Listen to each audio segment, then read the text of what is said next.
I'm Joanna DeCellis, editor of Club and Resort Chef. I'm here today with Andrew Hoppola, executive chef of the Country Club of Virginia. Thanks for joining us today, Chef. My pleasure. How are you? Doing quite fine, thank you. So that title, it's a new one. It is. It's very new. Yes. It's been a while coming. You were the executive sous chef for quite some time. How long were you sous chef? A little more than 8 years. Okay. 9 years almost. So when did you get promoted to executive chef? Officially just before October. Okay. That is exciting. Congratulations. Thank you. Tell us about that shift from sous to exec. Well, it's still in motion, if I'm honest, as we still are training people to replace myself. So it's a lot less action, I guess, is what I'm used to, is basically making sure everything happened. I was the one on the ground, making sure, and now I'm training people to kind of fill in for all the various tasks that I was doing. How is that going so far? Do you enjoy this new role? I do. I love the new role. It's been a dream for a while now, so it's very exciting. I'm splitting it up, so my job is going to get split into 2 different positions, which is amazing because it was a lot. It was a lot for one person at the size club we are. So I just want to kind of give a little bit of a better life to the people that are replacing me. So. How big is Country Club of Virginia? We have 7,600 members. Maybe a little bit more than that now, but how much do you do in F&B? Almost 10 million with internal. So it was a big year. This December was 1.1 or something. So more than we're used to, that's for sure. But we're 2 clubhouses split over about 7 miles, a little over 900 acres, or maybe closer to 1,000. But it's a lot. It's big. It's fun. So you were a sous chef for 8 years.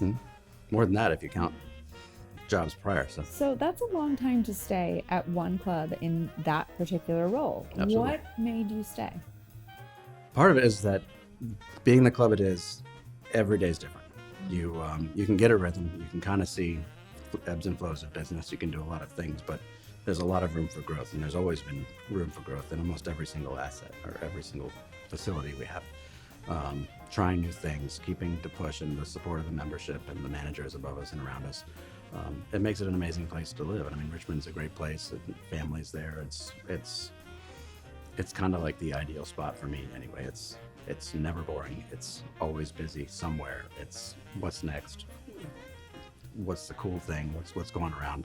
What can we do for the membership next? So when they began the process of looking for an executive chef, you obviously knew you wanted that particular role. Did they know right away with you, or was there a search put on as well? Oh yeah, there was a search, and technically I was not the primary.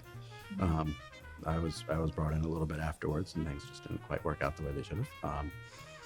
They did. Or they did. It depends on how you look at it. Yes. You know, it's not the way I wanted it, but it is what it is. Here we are. So it was a little bit of a heartbreak, and then honestly, it was like one of the best things that's happened to me ever. So that's amazing. Big down So and now, great up. Let's talk about the future. You know, you have a really unique perspective with so much time within the same club, and now you're at the helm. So what is ahead? What's on the road ahead? Well, there's going to be a lot. It's one of those things where I have kind of a plan, and it's been there for a long time. And it's just individual growth amongst each outlet. And if we can keep pushing each chef de cuisine, each staff member, each area, just to do a little bit more, just make it a little bit nicer every single day. Really, the sky's the limit. But also, I think there's a lot of room for training. There's stuff that we haven't done in a long time. A lot of it's been a little bit lax for not one reason or another. It's just stressed for time. And it's time to kind of focus on that. Now, you've developed a new training module for your chef de cuisines. What is that? Well, it's not necessarily new, but it's been modified heavily to kind of really delve into what makes a chef a chef. A lot of the guys that come in, they can cook already. They know how to cook. They wouldn't be in their position if they didn't.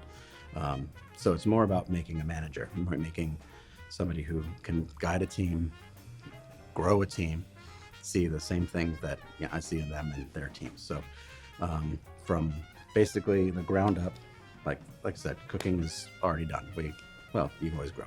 Everybody always pushes themselves. But for all intents and purposes, it's more about, this is what food costs is about. This is how a budget is made. This is what we're going to aim for. This is your next step is, you know what, you're gonna plan the next big party for the bow. You're gonna do whatever it is. Like I'd like to really push them. So they're gonna be working with HR more than they ever have, more than like I did for the first 5 years of my career there.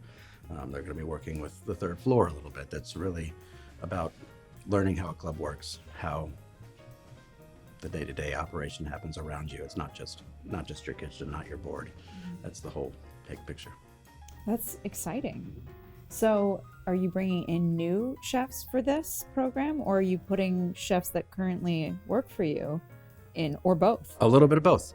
So it's there's growth, as in sous chefs that have been promoted to chef de cuisines, whether they know whether they're ready or not. It was kind of a no-brainer for us. They'd been bouncing around, and so I think we terrified somebody and said, "Guess what? This is your restaurant now." And they said, "Okay, we'll do this."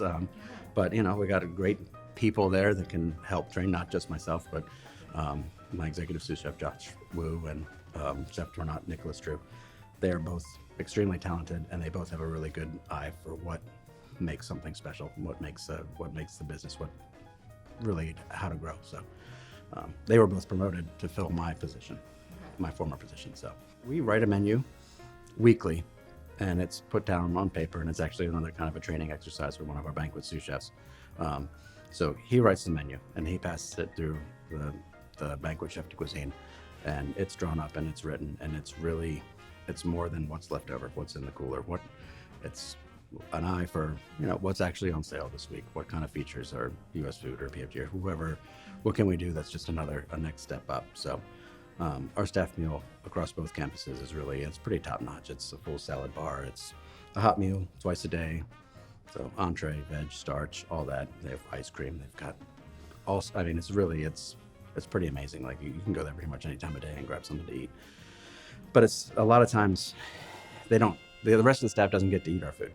We're there to serve members. So it's kind of a no-brainer that if staff meal is good, they know that our food is good. They'll pitch it to the members. Oh yeah, absolutely. This is, you're going to love this. It's a way to show off to our team, not just the members. So. Do you feed the whole team, not just the culinary team? Yes. You feed all of the country. Yeah, for the most part. So each clubhouse has a dining room. They were both kind of refurbished in the last 5 years. They're beautiful, frankly. And everybody but like grounds, there's a lot of them. To even fit in one room, it would be a lot. So for the most part, I would say 90%. That's exciting. It is. It's like a buffet for 450 people every day. Every day.